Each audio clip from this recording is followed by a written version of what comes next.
Mettez pause, cherchez vous-même la solution avant de regarder la correction. Bonne vidéo. Pour l'exercice 104, vrai ou faux, on nous dit si x est compris entre 10,52 et 15,38 inclus tous les deux nombres, alors x appartient à l'intervalle fermé 10,54, 15,4.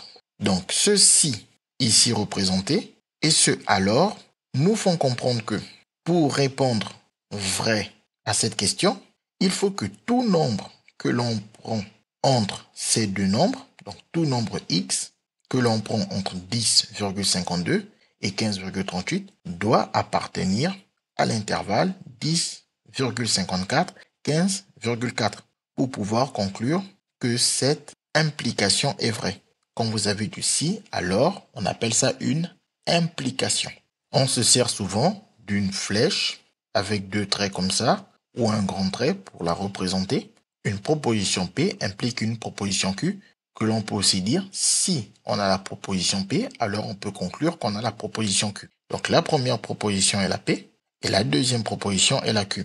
Donc pour savoir si cette implication est vraie, il faut que l'on regarde si tout nombre x qui est plus petit que 15,8 ne pourra pas dépasser la plus grande valeur ici.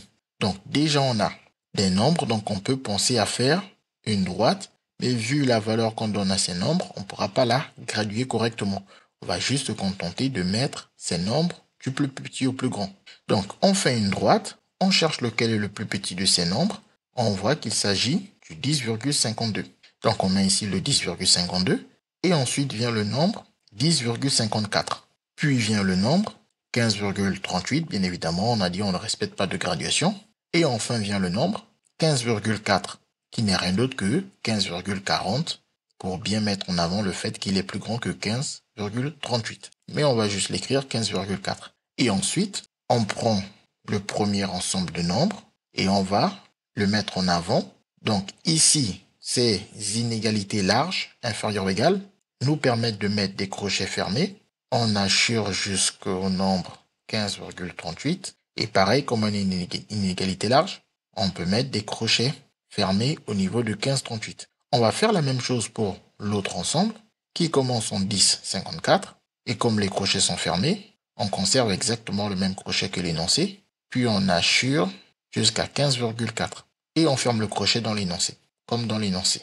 Et donc maintenant, ici, sur un schéma, on voit beaucoup mieux. Donc on nous dit, est-ce que tous les nombres qui sont dans l'ensemble ici représenté en rouge sont dans l'ensemble représenté en vert? Sur le schéma, il apparaît de façon évidente que non. Par exemple, on a ce nombre 10,52 qui est bien entre nos deux nombres ici. Mais ce 10,52 n'appartient pas à notre intervalle. Donc, pour montrer qu'une implication ou même plus généralement une proposition de ce type est fausse, il suffit juste de montrer, de donner, d'exhiber contre-exemple, c'est-à-dire un nombre, dans notre cas, qui contredit cette implication.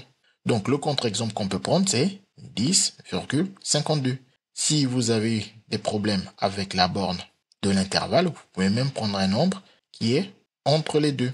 On peut prendre un nombre qui est ici, par exemple, entre 10,52 et 10,54. On peut par exemple prendre aussi 10,53. Donc, on va exhiber ce contre-exemple. 10,53, il est bien compris entre 10,52 et 15,38 inclus, tous les deux.